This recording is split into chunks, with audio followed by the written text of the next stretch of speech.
are down now to what I might say is payday, where we're going to be able to pick out a lot of things that really I think are exciting from here on in. You have to pay a price and everything to be able to get down to a certain point, and then you get down to that point, well, then you begin to see, hey, now I'm starting to reap some benefits, and I can learn some things and see some things that I could never see before. Well, that's where we are really right now. If you're building a house, it takes a long time to build that house, but when is the most exciting time about building a house? Is it when you're digging the foundation in the mud, or is it when you're finishing it up and putting the trim in and getting ready and thinking about we can move next Saturday? That's the time that you do that. Cal goes out and overhauls a car, spends hours and hours tearing it apart, putting it back together, buying new parts, gets it down, slaps it there, looks over. Now all he's got to do is put on the spark plug wires and put some water in a radiator and hit that switch, and if it's right, why, it's going to go. If it's not, why, can you go to bed before you do it, Cal? You've got to do it. It's in there. Now, when you get down then to a certain study here in this history, then you can see things will start falling together. And we will see some of that really tonight. Now, in the chart that we've used before, looking at the prophets of when they came and so forth, what they did, we saw that Jonah, we ran into him first, then Hosea and Amos, then Isaiah and Micah. There. Then we saw Jeremiah and Zephaniah were sent to prophesy at the same time. Other prophets then, minor prophets and major prophets and so forth, that we can talk about at a later time. We move on over to the end of that chart. As we look over at the end of it, why, there we see 606. Now, what is significant about 606? That's the first Babylonian captivity. How many Babylonian captivities are there going to be? Going to be 3. All right, for the first time he comes in 606 and conquers them and takes control of them and starts giving them taxes and takes back the very best that is there. Now, Jeremiah says that they're going to be in captivity under them for a period of 70 years. So we see this up here, and I'm not going to take the time tonight. We looked at this last week. So that will bring us down to 536. Now, we will see that Nebuchadnezzar conquered Judah in 606, and then another man released them in 536, exactly 70 years later, as Jeremiah said. Now then, we've got 586 there. Now that's the third captivity. When was the second captivity? 606, then down to 597 was the second captivity, and then the third captivity was 586. Now what happened in the third captivity in 586 that is absolutely outstanding and necessary to know? That's when they wiped the temple down, took everything, so at 586. Now, as you start studying your history, then they were released in 536, but they went back and started rebuilding the temple, and they rebuilt it and had it done in 516, which is exactly 70 years from the time that it was torn down there. Now, here is when Daniel went into captivity. When Nebuchadnezzar came over the first time, he took Daniel into captivity. Daniel was a prophet who prophesied in Nebuchadnezzar's palace. He was Nebuchadnezzar's private prophet, if you want to put it that way. Nebuchadnezzar used him in giving him advice. Now in 586, Ezekiel went into captivity, and Ezekiel was out among the common people. He's a man who preached to the common people, telling them how to behave themselves while they were in captivity for this 70-year period of time here. All right, now, as we look at this then, here again, while we put it up here, we begin to see there's chunks of time. From the time that Nebuchadnezzar conquered them, they went into captivity. They were there for a period of 70 years.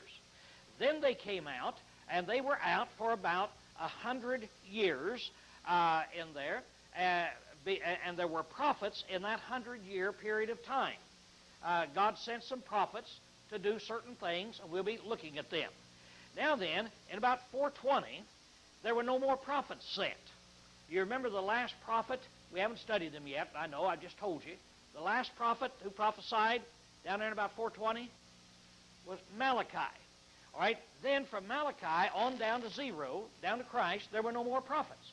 Now that's a period of time that is called between the Testaments, and we'll study that period of time. There are some books that are written that tells us about that period of time, and there are some prophecies that deal with it, and some very interesting things happen in that 400-year period of time. And then Christ comes, and then in 70 A.D., Jerusalem is destroyed. Now, I don't put up the birth of Christ and talk about the church here in this particular chart, because we're talking about the history of what city, the history of what nation. The Hebrew nation, see, the Jewish nation, started out with Abraham, and it's going to be destroyed now in 70 A.D. So there's going to be some periods now that we'll be able to take a look at and see in here. Now, here is where Daniel and Ezekiel prophesied. They prophesied in captivity during that 70-year period of time. Now, over here during this 100-year period of time, we can read in Esther and Ezra, Nehemiah, Haggai, Zechariah, and Malachi about that. Now, 3 of them, there are not prophets, and 3 of them are prophets. Which ones are not prophets? Esther, Ezra, and Nehemiah. Now, they will be looked at as history books, the same way as 1st and 2nd Chronicles or 1st and 2nd Kings. It's going to give you the history of this period of time. Now, while we're studying them, the history of this period of time, then we're going to be running across Haggai and Zechariah and Malachi then at this period of time. When we get over here, we're going to run into some guys by the name of the Hasmoneans. And this is when the Romans raised their heads, and this is when Herod came on the scene. So we'll talk about that and getting us prepared for the New Testament for the coming of Jesus Christ here and his church then. Now remember, as we started out the last time, back in Daniel, and Daniel 2 is a very important chapter. We'll not spend a lot of time on it. I'm just going to review here. He saw this. He had a head of gold. He had a chest of silver. He had brass, thighs of brass. And then he had iron and clay down there his legs and feet were made of. There was a little stone cut out of that mountain up there, and it rolled down. But we're not going to look at that really tonight. Now, Daniel said, Nebuchadnezzar, thou art the head of gold. So we know that. Then we follow history, and who would the next kingdom be? You remember? After Nebuchadnezzar? The Medo-Persian. That means the Medes and the Persians. They put their army together, and then they conquered them. Then the brass. Who's that going to be? The Grecian. Who's going to be the leader over the great Greek army? Alexander the Great. So we'll study a little bit about Alexander the Great and see what he has in here. And Daniel talks about him and says he's coming there. And then we find down here is Rome, the next one. Daniel 2:44 said, and in the days of these kings shall the God of heaven set up a kingdom that shall never be destroyed. So Daniel prophesies and tells us when God will set up his kingdom then. So as we look at it on a line of time, we have Babylon. What's the next period of time? The Medo-Persians, and then the Grecian. And then we're going to run across the Romans that are down here. And during the Roman period of time, in Romans chapter 7, when Christ goes back to the Ancient of Days, what is it that's going to be given to him? A kingdom. See, going to be given to him at that time. So then we see in there, we've got our little lines up there, 400 years between the Testaments then. So as you're looking at history, I'm putting this up in different ways so we can see it. Now over here, during this period of time, is when Ezra, Nehemiah, Haggai, Zechariah, and Malachi, and what other book? I don't have up here because we already studied it. How many of you were awake last week? All during class. Okay, Esther. So Esther would go in there too. We've already studied her, and so these are the ones now we're going to be looking at. Guess which one we'll be looking at tonight if you just started out reading? Okay, that's right. We're going to be looking at Ezra tonight then, in looking this. Now, as you can see, these are going to be restoration men. They're going to be men of the restoration, what's called a restoration period. Now, why would we call it the restoration period? Remember what Babylon did? Babylon came over, and how thoroughly did they destroy Jerusalem and Judea? Just plowed it like a field. Just totally plowed it so that there was nothing there. Now then, 70 years after they did that, Cyrus releases the Jews and said, you can go back and rebuild the temple. So they're going to go back now and rebuild the temple and Jerusalem. Now, when they go back and rebuild that temple, are they going to go back and restore it in its original condition? In other words, take the measurements and build it like it was? Or are they going to make up their new measurements? They're going to take the law of Moses and build it back exactly the way it was. So when they get through, it will be what's called restored. It'll be restored in its original condition. The walls will be restored in their original condition. The altar will be restored in its original condition. The feast days will be held on what days? Whatever Moses said, back in its original condition. So this is going to be called then the period of restoration. These men are going to go back and restore Jerusalem. So we're talking about the restoration men.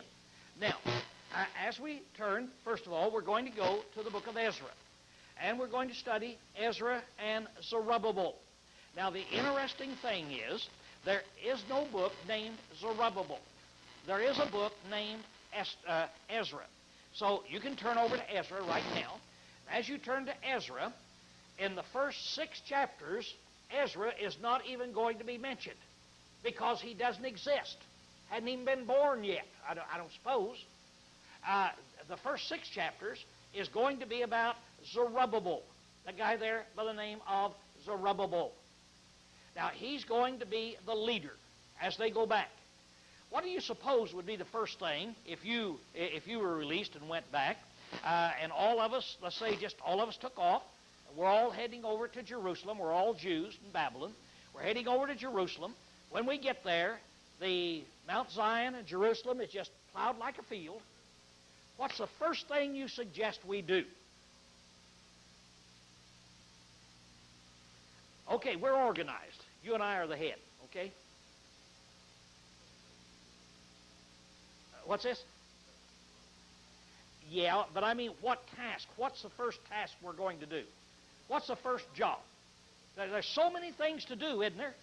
We got to build the whole thing, so many things to do. What's the first thing you vote that we do? Okay, we're going to look in the law to see how it's done. But now when you look in there, you're going to see in the law, it says this, this, this, this. We're going to build all these things according to the law, but which one are we going to do first? Is it going to be the walls? Is it going to be the temple? Is it going to be the city? Is it going to be the altar? What's it going to be first? How many of you vote for walls? Okay. Got any other suggestions? The temple. How many of you vote for the temple? Okay. My name is Zerubbabel, and you won. They're going to build the temple first. And when I say, my name is Zerubbabel, why did I say that? Because he's the leader of the gang who built the temple. See? He's the one that's going to lead them and say, now, I'm putting it together. And so the temple was rebuilt under the direction of a man by the name of Zerubbabel. And we're going to see this story in the first 6 chapters of the book of Ezra. Now, as we look at this, if you want to skip to the 2nd Chronicles, chapter 36, and go to the last paragraph, verse 22, how far back in your Bible are you going to have to turn? Just one page. In my case, it's on the same page. All right, as you get back there, 2nd Chronicles ends up telling you this. It says, now, in the first year of Cyrus, king of Persia, that the word of Jehovah by the mouth of Jeremiah might be accomplished. Now, what does that mean? The word of the mouth of Jehovah by the mouth of Jeremiah? When God had Jeremiah, how many years did Jeremiah say you will be in captivity? 70 years. All right? Now, God, in order to fulfill that, then, he stirred up the spirit of Cyrus. He got Cyrus there, stirred up his spirit of Persia, so that he made a proclamation throughout all the kingdom and put it in writing, saying, Thus saith Cyrus, king of Persia, all the kingdoms of the earth hath Jehovah the God of heaven given me, and he hath charged me to build him a house in Jerusalem, which is in Judah. Whosoever there is among you of all his people, Jehovah his God be with him, and let him go up. So that's how the history ends. See? As we studied about the 70-year captivity, everybody see this? Studying about this? Now then, he's saying, okay, finally there was a guy by the name of Cyrus, and he's the king of Persia. By the way, I thought Nebuchadnezzar was the king of whom? What? Babylon. He's the guy that conquered them. Babylon conquered them. But the king of Persia is going to let him go. Let's go back to that chart again. Nebuchadnezzar, thou art the head of gold. Now then, let's move down to the silver. What's the silver? Medo-Persians. Okay, when the Persians were in command, there was a king by the name of Cyrus that said, let the Jews return. He just let them return. He just turned them loose and let them go back. Now, that's what the book of Ezra is going to be about. What happened when the king of Persia called the Jews and told them, all of you can go back to Jerusalem and rebuild your temple. That's where we start out. Let's begin now here in the first year of Cyrus. Verse 1. Now, in the first year of Cyrus, king of Persia. Now, stop. I want you to look up here at this chart. I'm going to go back over there. Took off the other prophets, but back there is Isaiah and Micah. They're back there. Now, back there in 850 B.C., when Isaiah was prophesying, in Isaiah 44, verse 28, Isaiah said, Jehovah said, He that saith of Cyrus, He is my shepherd, and shall perform all my pleasure, even saying of Jerusalem, she shall be built, and of the temple thy foundation shall be laid. I want you to look at that. Isaiah said that. Isaiah said that. Now, when Isaiah said that, the temple was already built, wasn't it? See, it was already built. And yet Isaiah says, now, Cyrus here, this Cyrus, God says, he is my shepherd. He's the one that's going to be over my sheep. And he's going to say that the foundation of the temple will be laid. What would happen tonight if I were to tell you I'm an inspired man? I know I can see the future. And I'm going to tell you right now that, what's some kind of a funny name we could come up with? Well, Cyrus, that's a funny name. All right, let me tell you something. Cyrus is going to lay the foundation of this building. Let's tell you that. Cyrus is going to lay the foundation of this building. What would you think? Well, the building's here. And I'm telling you, Cyrus is going to lay the foundation of this building.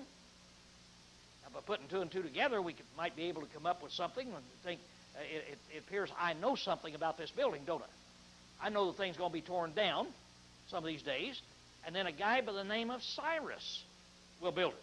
Now, what would you think if I told you the guy's name and this building wasn't torn down for another 200 years, and then 100 years later, Cyrus rebuilt this building?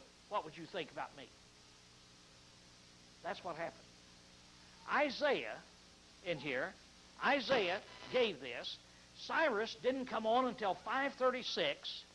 Isaiah called Cyrus by name 314 years before.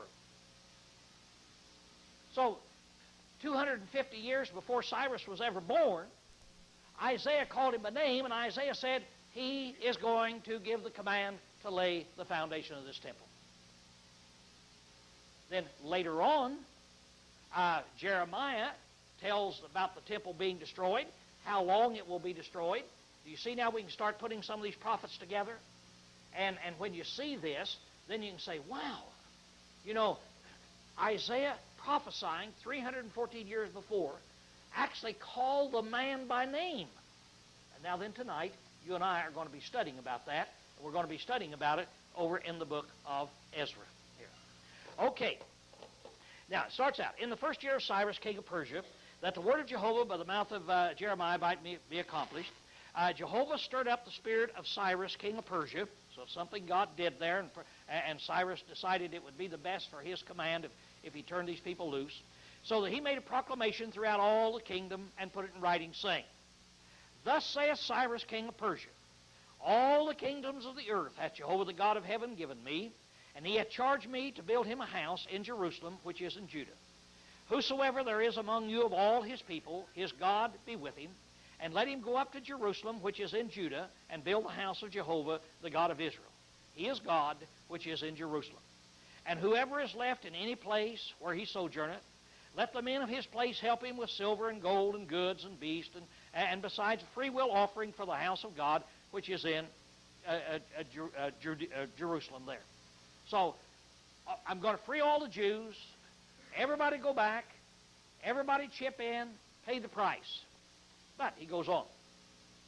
Then rose up the heads of the fathers' house of Judah and Benjamin, the priests and the Levites, even all whose spirit God had stirred up to go up to build the house of Jehovah, which is in Jerusalem. So God now is working on some other men. There's some men now that have a zeal to go back and build that house. Aren't there some people, as you look out, aren't there some people that have a zeal to do a certain work for God that you don't understand? And you say, why do they have that zeal? They have a zeal. But for that work, it's just as though they have a zeal for that, to do that. And you say, I don't have that particular zeal to do that. Well, these people that you know and whatever you're thinking about in there, they have their spirit stirred up. They have a desire to do a certain thing. Now these guys said, I'm going to go back. I'm going to rebuild Jerusalem. So now then, they have that burning desire. And all that were round about them strengthened their hands with silver, with vessels of silver and gold and goods and wild beasts, and with precious things beside all the willing offered. Now look in verse 7. Also Cyrus the king brought forth the vessels of the house of Jehovah, which Nebuchadnezzar had brought forth out of Jerusalem, and put them in the house of his gods.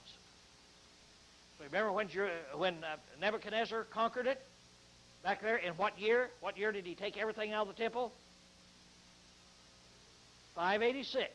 Took them all out of the temple, destroyed the temple in 586. He conquered it the first time, 606. Second time, 597. Third time, 586. That's the big date, 586. And he took all of the vessels out, took them over to Babylon, and put them in the house of his God. So that's where they've been for the past 70 years. Well, it tells us about how many there are in there. It says, even those things which Cyrus of Persia bring forth by the hands of so-and-so the treasure in there at 9.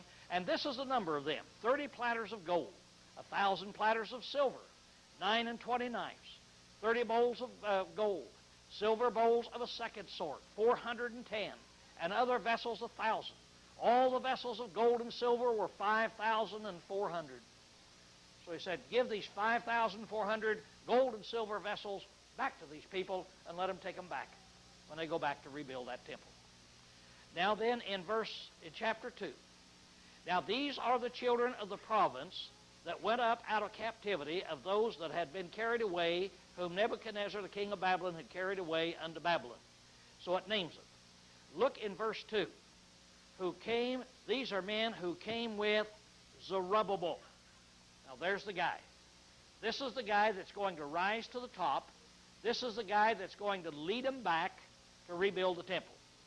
Now, if you'll just scan the rest of chapter 1, you'll see it. All it does is just tell you Out of this family, so many. Out of this family, 127. Out of this family, this many. Out of this family, this many. And you just go through, and it just tells you how many people they took. You get down to chapter 2, verse 64, and you get the total. The whole assembly together was 42,303 score. There. How many would that be?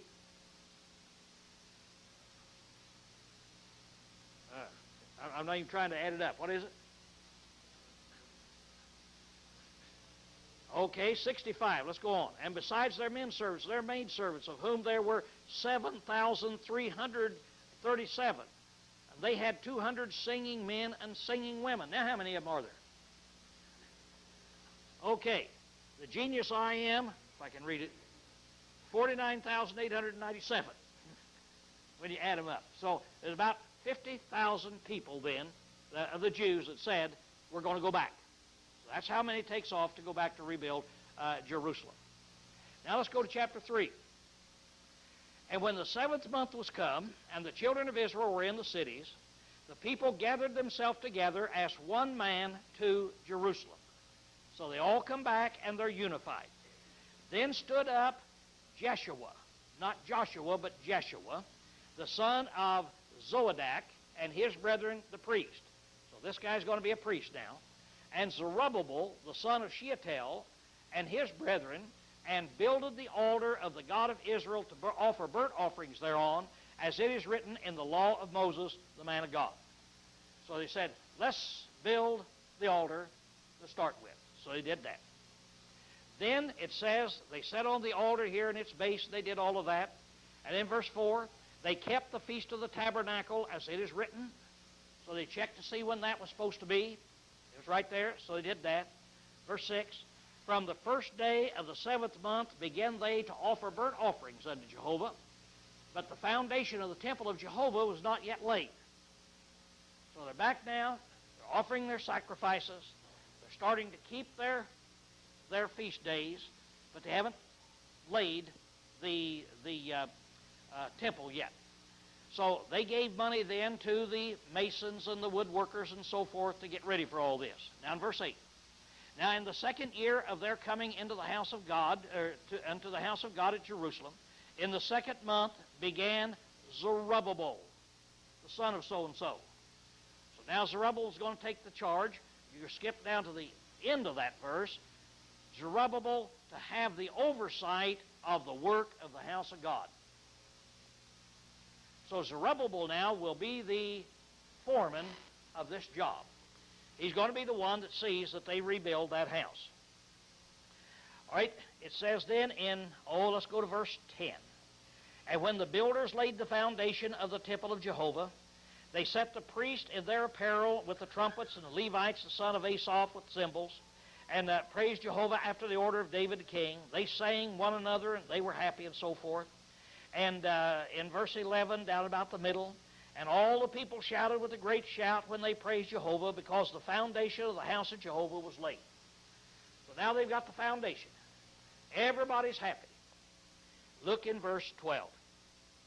But many of the priests and Levites and heads of the fathers' houses, the old men that had seen the first house, when the foundation of this house was laid before their eyes, wept with a loud voice, and many shouted aloud for joy. Now, let's put it in perspective. They come back and they lay the foundation. As soon as the foundation is laid, the old men, the ones who had lived in Jerusalem and had seen Solomon's temple, when they saw the little foundation that was laid, they began to cry. How old would these guys have been? Over 70. It's been 70 years to see that they've been there. And so they remembered that. They had been young enough or old enough to remember as a child that massive, gigantic gold temple that Solomon had. Just knock your eyes out. And now then, they're looking at this little thing, and they begin to cry. What did everybody else do who hadn't seen that other temple? They were shouting and yelling and screaming, and they were happy. We're getting us a temple. But in comparison to what it was, the old men just cried. So that the people could not discern the noise of the shout of joy from the noise of weeping of the people. For the people shouted with a loud noise, and the noise was heard afar off. So there's crying and there was shouting in that. Now let's look right here, try to show you just a little bit of why it would be this way. As I take the picture of the temple, the best that we're able to reconstruct it in here, that here we've got this temple, and right here is the holy place and most holy place. Now, that was what the tent of meeting would have covered, didn't it? You remember, she started out, the part that God said you must have is two parts. The holy place and the holy of holiest, and told the furniture put in there. Okay, that was only, let's see, 10 cubits wide. And how many feet would that be? Yeah, wide. Cubit is 1.5 feet, so it'd be 15 feet wide. And then 20 cubits long. So 30 feet long. So it'd be 15 feet wide, 30 feet long. Then the Holy of Holies back there was 15 by 15. And that's all it is. Now, there it is up there. That's it. That's all that's necessary. Now, when these people come back, do you suppose they're going to build a temple like Solomon had? Do they have the gold? No. So they're going to come back, and this is what must be rebuilt then. Now, as we look at it here, you look at all this great temple that they had there. If you build this, this would give you the yard where the priest could come in, offer the sacrifices, but that is absolutely all that's necessary. See, as you come back. All the rest of it would just be superfluous. So, you look at it right in here, and you see the whole thing. Here's the great temple that these people saw, and here is the part that is necessary. It's just this little thing up here instead of this. Now, as you, we'll let it go right there for just a minute. As you begin to compare that great big temple with that little bitty temple you see that they're laying, you can see why the crying and so forth is going to take place. Okay, now in chapter 4. Now when the adversaries of Judah and Benjamin heard that the children of the captivity were building a temple unto God, who would the adversaries be? People around about. That's right. Do you ever have any adversaries today if somebody comes in and going to build some structure in Monroe? Are there any adversaries? Who are they going to be? Whoever it affects. And so the people around about them that had come in and during this 70 years and taken up residence there, and Gentiles and so forth and heathens moved in, they don't like this. So they come up and they're going to destroy the building of this temple. Here's how they did it, the first way. They drew near to Zerubbabel, to the heads of the father's house, and said unto them, Let us build with you, for we seek your God as you do.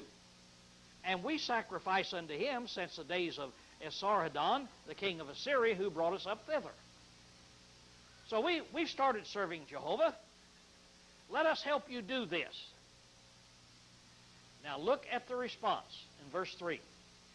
But Zerubbabel, and so forth, and the rest of the heads of the fathers there said unto them, You have nothing to do with us in building a house unto our God. But we ourselves together will build unto Jehovah the God of Israel, as King Cyrus, the king of Persia, hath commanded us. Then the people of the land weakened the hands of the people of Judah, and troubled them in building, and hired counselors against them to frustrate their purposes. So, the first method was, let us become a part of you. Let's become a part of you. Now, when you have dedicated people to do a certain job, and they're zealous, and you bring in people that aren't really dedicated, does it dilute it and make it softer, or does it make it stronger? You have a lot more numbers, don't you? Which is the best to have? 50 absolutely, totally dedicated people to do a work, or to have 200 where 50 of them is really dedicated and 150 of them are just standing around causing trouble. And so that's what you had right there. Now, we can learn a lesson from this, can't we? Really? Are we in the business today of trying to do the same thing they did back there, of restoring New Testament Christianity? Of trying to have a church exactly the way they had it in New Testament period of time? That's our goal, isn't it? And anybody who says, we'll join with you, but that's not their goal. And they say one church is as good as another. It really doesn't make any difference what you believe. Well, let's take 100 of them in. We can fill this building. But what did that do to the church here? It would ruin it. And so they said, no, you have nothing to do with us. So these people go back then and they hire some counselors. They go hire some PR men, and they say, give us some ideas of how we can frustrate those people up there in their work. Steve, you're in construction. If I went out and hired a bunch of people, how many ways could they suggest to me that I could hire people to frustrate what you're doing, your job down there? I mean, 100 different ways easily, couldn't it? See? That could be, and just totally, eradicate it. He has to go back and redo it, and redo like this. That's what they were doing. Now then, these people then finally said, okay, we can put a stop to this. Let's write a letter to the new king. Now, if you look up in verse 6, we'll see here what it was. In the reign of Darius, king of Persia, and in the reign of Ahasuerus, who's that guy? Have you ever heard of him before? Esther, that's right. See, that's the king that married Esther. All right, now, back in those days then, you got a new king. This is no longer Cyrus. This is a new king. They write a letter to this king. And when you read this letter, boy, is it something. Maybe we ought to read the whole thing. Because they write a letter to this new king, and here's what they say. It says, this is a copy of the letter that they sent to Artaxerxes, the king. By the way, I told you last week I couldn't pronounce that first word up there because for 30 years I had mispronounced it. So I just say Artaxerxes. This is a reason, see. In other words, he's called by two different names that are there. So they wrote to Artaxerxes. It says, thy servants, the men beyond the river, and so forth, be it known unto the king, that the Jews that came up from us are come to us unto Jerusalem. They are building the rebellious and bad city and have finished the walls and repaired the foundations. Now, that's a lie. They've laid the foundation, but they haven't finished the walls. But they're trying to make it look really bad and so forth. And we'll see why we know they haven't finished the walls. It's going to be another 56 years before Nehemiah comes on the scene to rebuild the walls. But they've come back, they've patched up a little bit. So he's trying to tell them, now they've built the walls, they're doing all of this, and what kind of a city is it? Rebellious and bad city. 13. Be it known unto the king that if this city be builded and the walls finished, they will not pay tribute, they'll not pay you taxes, custom or toll, and in the end it will be hurtful unto the kings. Now, do they have a good point? Has Jerusalem had a reputation of not paying their taxes? You remember, why was it that Nebuchadnezzar conquered them 3 times instead of 2? Because they went back and wouldn't pay their taxes. They rebelled, see, against him. That's in there. 14. Now, because we eat the salt of the palace, in other words, you provide us, and it is not meet or proper for us to seek the king dishonor, therefore we have sent and certified the king, that he may search, that search be made in the book of the records of thy fathers, so shalt thou find in the books of the records, and know that this city is a rebellious city. And it goes ahead and says that you check in old times and you'll find that this city has given kings all kind of trouble. Well, they sent the letter to him. Now, he goes and he reads the letter in chapter 17. It said, then sent the king an answer. And verse 18, the letter which you sent unto me hath been plainly read before me. And I decreed, or I gave a command, and search hath been made, and it is found that this city of old time hath made insurrection against kings. and that rebellion and sedition have been made therein. There have been mighty kings also over Jerusalem who have ruled over all the country beyond the river. That is, they've even ruled up here where we are. And tribute and custom and toll was paid into them. They made us pay taxes. So you're right. We checked the records, and Jerusalem constantly rebelled against any nation that conquered it. They're not a submissive group of people.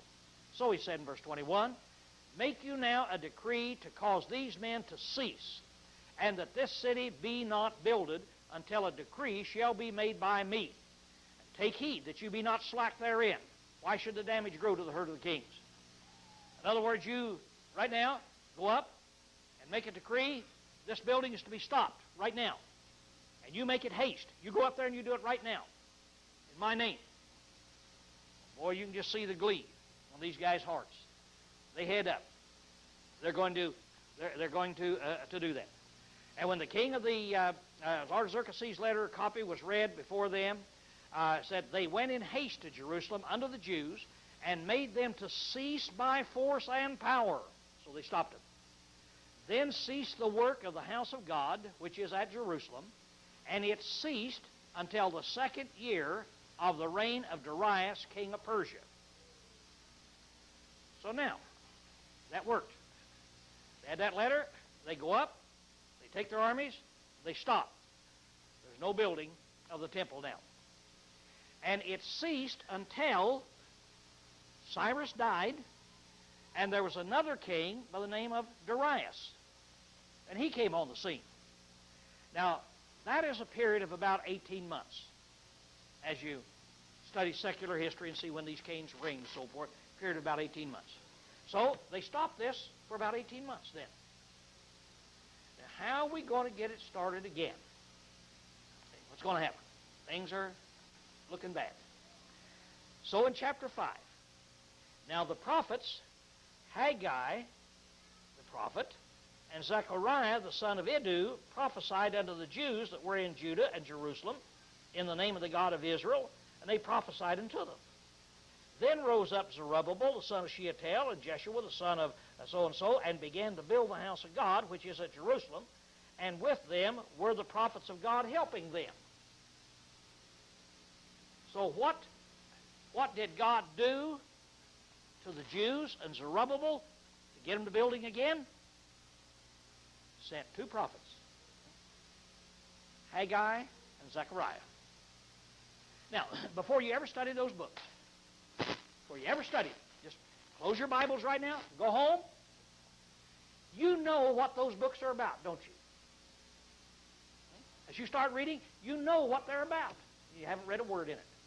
What are they about? Building the temple. That's what they're about. They're going to be, get busy, build that temple, go. See? That is what it is going to be about. Now, as we look at this then, here we see a timeline. In 536, Cyrus released the Jews. Now then, in the 2nd year, in the 2nd month, chapter 3, verse 8, it says, they began the work. They laid the foundation. That's all they got laid. The work ceased within a few years. We don't know how many years, whether it's 2 years or 3 years or whatever it was. The work ceased, and it was just stopped for about 18 months with no activity whatsoever. And then finally, Haggai and Zechariah came on the scene, and they started preaching, rebuild that temple, and they got the job done. We're going to rebuild that temple. Now, in Haggai chapter 1, verse 1, he gives the exact time when he starts to work. And Ezra in chapter 6, verse 15, gives the exact date of finishing it, and it took 21 years to build that temple. Kind of gives us an idea of what they were working at in there as they were doing that then. Now, as they're starting to build that temple, let us, right at this time, well, let's see here, what do I want to do?